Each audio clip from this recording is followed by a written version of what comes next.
Today, I'm calling out those that say no tip, no trip. I'm calling them out because I don't believe them. I think that they're lying.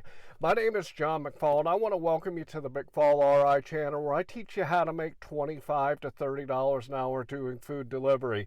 In today's video, I want to talk to you about something that's been going around the gig tube space for a long time now. It's called no tip, no trip. There's, different versions of it, but basically what it means is that people are not taking orders if they are not getting tipped. I'm going to call some people out and say that I think that they're lying.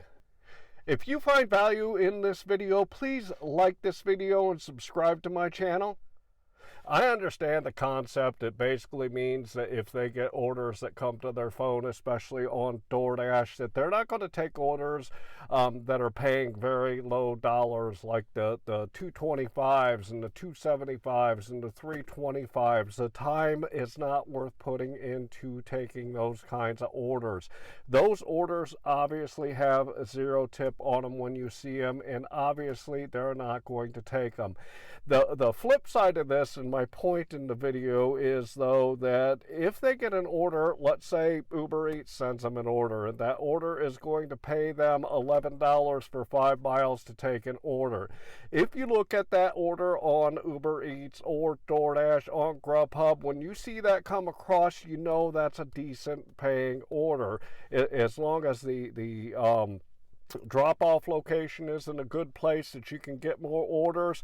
I'm going to tell you that most people that see that kind of order are going to grab it, and if they get to the end of that order and they drop it off and they made that $11, they're not going to complain and get negative about it if they don't have a tip on it. Obviously, they're going to probably, say something about the fact that there's not a tip on it. However, the money that they make when they go out there taking those kinds of orders is sufficient to pay them what they need to make it profitable for them. So what I want to say is this, is when you're out here doing food delivery, me personally, I do not care what the tip is when I'm out here doing my grind, trying to get the money I'm trying to make on DoorDash, Uber Eats, and GrubHub. It does not matter to me if a customer tips or not. The bottom line is when you get out here and do food delivery, you've got to look at what the total dollars are to the miles and see if that order is profitable to you. Then you also have to look at the restaurant, and you have to see if that restaurant is a restaurant that you want to go to. There's some orders that I get for certain restaurants, and I absolutely refuse to go and pick them up from those restaurants. I won't go to Chick-fil-A. Great people, great food, great environment, but they are always so busy in my marketplace that I have to sit and wait. Blaze Pizza is another one in my marketplace that I refuse to go to. If I get an order for Blaze Pizza, I will decline it. And this is because they don't typically start making the order until I actually get there to pick it up. And when you cook a pizza, it takes 8 minutes to cook it, so I'm sitting there for 12, 13 minutes waiting on an order when I get those. So looking at the restaurant is really important. The drop location is vitally important. You've got to understand your marketplace, and you've got to know where to go in your marketplace, because when you take orders, especially orders that have high miles, you've got to make sure when you are dropping that order off that it is landing you in a place where you can pick up more orders. You don't want to take a 5, 6, 7, 10-mile order that's going to take you way out into the boondocks, and you've got to drive 5 miles back to be able to get an order. This just does not make sense. So when you look at orders on your phone, make sure that you're checking out these specific things, and don't worry about what the tips are so much.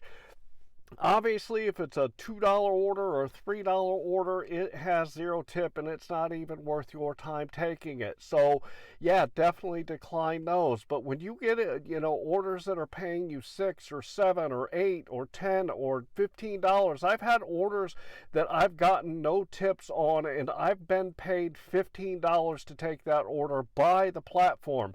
Normally, this would happen on GrubHub or Uber Eats. wouldn't see that kind of order on DoorDash, but I have literally gotten paid $15 in base pay on a platform to take an order to a customer.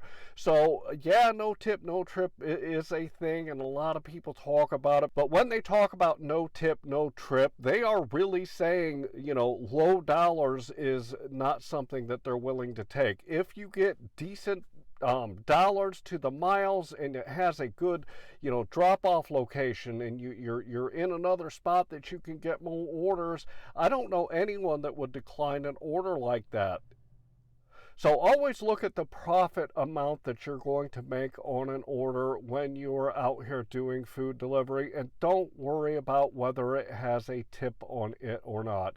I want to remind you that down here in my description I have some great tools for you. The one I want to talk to you about is my metric spreadsheet. If you want to know how well you're doing out here doing food delivery so you can improve, then you need to start keeping track of your metrics. I'm going to throw it up here on the screen real quick so you all can check it out. If you look at the left-hand side, you'll see I always put my start time and my end time. This gives me the total time that I've worked. I also put in the miles.